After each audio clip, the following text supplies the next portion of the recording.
Hi folks, this is Dean at Pleasure Angling. I'm just going to give you a couple of little tips so your bait's kept a lot better in pristine condition. Now this goes if you're going to keep commons or rag or yellows or whites, even maddies. I'll show you the best way to keep them so they're healthy. This is what you do. Got a simple tray here with very minimal water in it. Not much water at all. And what we're going to do, we're going to put them on that piece of paper like that. I'm just going to angle the camera a little bit. Right, here's the trays on the piece of paper. And what we're going to do, we get the worms and drop 1, do it that way, 2,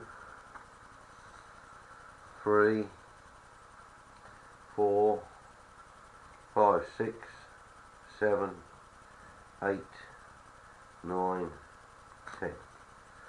Now these are common worms that I've put in there, and notice there isn't a lot of seawater in there, just a tiny little bit, and the reason for that is you want the worm to lift its head up to feed on the bacteria in the water.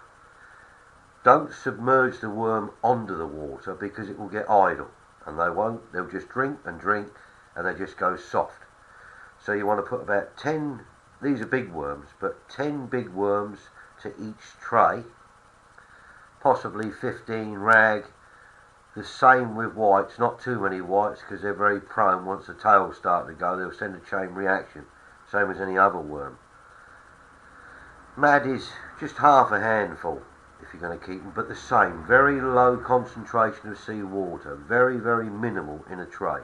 And then get a fridge, a bait fridge really, not a household fridge, because you'll be opening and shut, and you'll drop the temperature and it will fluctuate, and the worms don't like that. And then you would stack one on top of the other crossways. Notice they're crossways. Otherwise, if you put that way up on top of each other, you will trap the air from the worm below and they'll die. So you want them crossways on in your fridge. That way, crossways, that way, crossways. And that way you can stack them.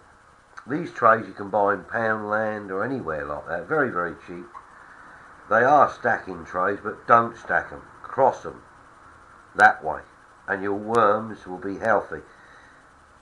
Every 2 days, just check on them. If you've got a soft one, change the water, take the soft one out, throw it away.